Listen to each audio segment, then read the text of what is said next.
السلام علیکم ورحمۃ اللہ وبرکاتہ. رب اشرح لي صدری ويسر لي امری واحلل عقدۃ من لسانی یفقهوا قولی. ربنا زدنا علما اللہم وفقنا لما تحب وترضى.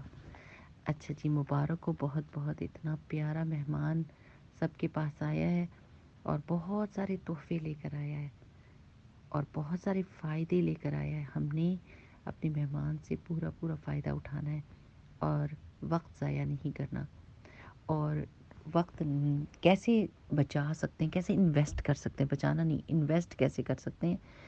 آپ جس وقت آپ قرآن کی تلاوت کر سکتے ہیں، آپ فوراً قرآن پکڑ لیں.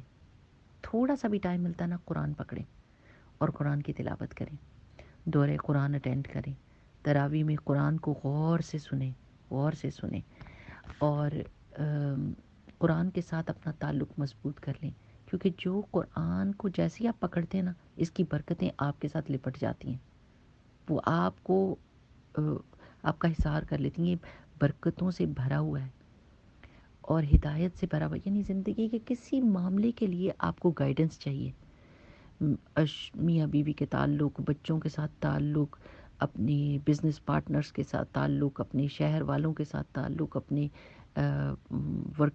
کو ورکرز کے ساتھ تعلق، اپنے اللہ تعالیٰ کے ساتھ تعلق، اپنے پیارے نبی صلی اللہ علیہ وسلم کے ساتھ تعلق، اپنے دین کے ساتھ تعلق. یہ ساری چیزوں کی آپ کو گائیڈ لائنز دیتا ہے. یہ کرو، یہ کرو، یہ نہ کرو. تو اس سے بہترین چیز اور دنیا میں تو کوئی ہے نہیں اس وقت موجود کہ جس کے ساتھ ہم اپنا ریلیشن شپ اسٹرانگ کر لیں. کیونکہ آپ اس کو دیکھ کے اپنی زندگی گزاریں گے تو کم غلطیاں ہوں گی، کم مشکلیں ہوئیں گی، کم ویسٹیج آف لائف ہوئے گی اور زیادہ سے زیادہ انویسٹمنٹ ہو جائے گی. اچھا، ایک ٹپ میں آپ کو بتاتی ہوں کہ آپ نے کیا کرنا ہے. آپ وضو کی عادت ڈال لیں. جس وقت بھی وضو ٹوٹے آپ وضو کر لیں. اچھا، کبھی ہوتا ہے نا کہ بار بار پیر نہیں دھوئے جاتے، جرابیں پہن لیں اوپر تک، ٹخنوں سے اوپر جو ہوتی ہیں، اور پھر مسح کر سکتے ہیں ان کو. لیکن وضو کی حالت میں رہیں، یہ سوچ کر. اب ہر چیز آپ نے کانشیسلی کرنی ہے. کوئی بھی چیز، آپ تسبیح کر رہے ہیں، آپ استغفار کر رہے ہیں، آپ وضو کر رہے ہیں، آپ نماز پڑھ رہے ہیں، آپ قرآن پڑھ رہے ہیں، کوئی بھی چیز بے پرواہی کے ساتھ نہیں کرنی.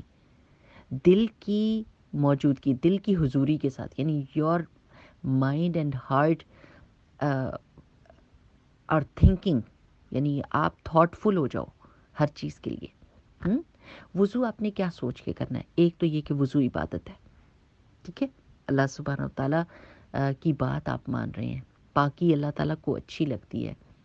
وضو کرنے سے اور وضو میں رہنے سے وسوسے کم آتے ہیں اور آپ عبادت کی حالت میں رہتے ہیں. لیکن جب آپ نے عبادت کی نیت کی ہو، ٹھیک ہے نا، یہ عبادت کی نیت کے ساتھ. اور کیا اس کا فائدہ ہے؟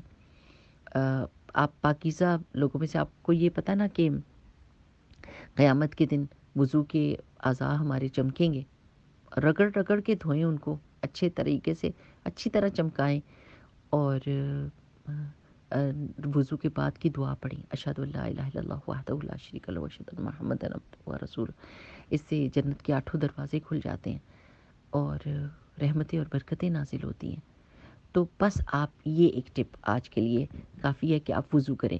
جن لوگوں کو بہت زیادہ پرابلم ہے اور وہ بار بار نہیں کر سکتے، ان کو میں مشکل میں کہوں گی کہ نہیں ڈالیں، کیونکہ پھر اس طرح تو بندہ بیمار ہی ہو جائے کہ سارا وقت منٹ کو وضو کرے.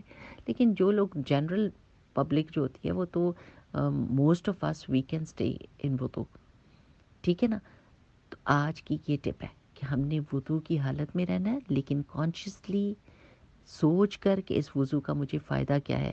میرے گناہ جھڑتے ہیں جب میں وضو کر رہی ہوتی ہوں، آنکھوں کے، ہاتھوں کے، کانوں کے، ٹھیک ہے نا. جو بھی آپ عضو دھو رہے ہیں اس کے گناہ جھڑتے ہیں. پھر آپ کلمہ شہادہ پڑھتے ہیں اس کے بعد، جس سے جنت کے دروازے کھل جاتے ہیں اور رحمتیں برکتیں نازل ہوتی ہیں. پھر کہ قیامت کے دن، اور یہ ایک عبادت ہے جس پر آپ کو اجر مل رہا ہے. اب آپ سوچیں کہ ٹکا ٹک آپ کا اجر بنتا جا رہا ہے. جتنی دیر آپ وضو میں ہیں تو آپ کیوں نہیں کریں گے؟ یہ تو ایزی چیز ہے کہ جس کی وجہ سے آپ کو اجر ملے. اور پھر یہ کہ قیامت کے دن رسول اللہ صلی اللہ علیہ وسلم ہمیں ہمارے وضو جو ہے نا، وضو کے عضو جو ہیں ان کے چمکنے کی وجہ سے پہچانیں گے. تو اتنی ساری برکتیں، اتنی ساری عیش ہو جائے گی صرف اس ایک چھوٹے سے عمل سے۔ پھر جن لوگوں کو وضو کی آلریڈی عادت ہے، ایک سٹیپ آگے چلے جائیں ایک سٹیپ آگے چلے جائیں، وہ کیا ہے؟ 2 رکعت نماز تحیۃ الوضو، اور ٹرائی کر کے دیکھیں۔ اچھا، جن کو جو کہیں گے ہائی یہ ٹو مچ ہو جائے گا، آپ ایک دفعہ دن میں جو وضو کریں اس کے ساتھ 2 رکعت پڑھ لیں، ایک دفعہ اسٹارٹ لائک دیٹ، بیکاز آپ کو پتہ ہے کہ حضرت بلال رضی اللہ تعالیٰ عنہ کی پیروں کی آواز رسول اللہ صلی اللہ علیہ وسلم نے جنت میں سنی تھی معراج میں۔ تو پھر پوچھا تھا کہ تم کیا کام ایسا خاص کرتے ہو؟ تو انہوں نے کہا تھا کہ میں تو وہی کرتا ہوں جو سب کرتے ہیں۔ ہاں، میں وضو کے بعد تحیۃ الوضو کر لے کہ 2 رکعت نفل پڑھتا ہوں۔ تو یہ کہ بندہ چلے زمین پر اور اس کے پیروں کی جو آواز ہے وہ جنت میں سنی جائے، اتنا اس کا درجہ کوئی بلند ہے صرف اس عمل کی وجہ سے کہ وضو کے بعد ایکسٹرا 2 نفل پڑھتا ہے۔ ہاں جی، کیوں؟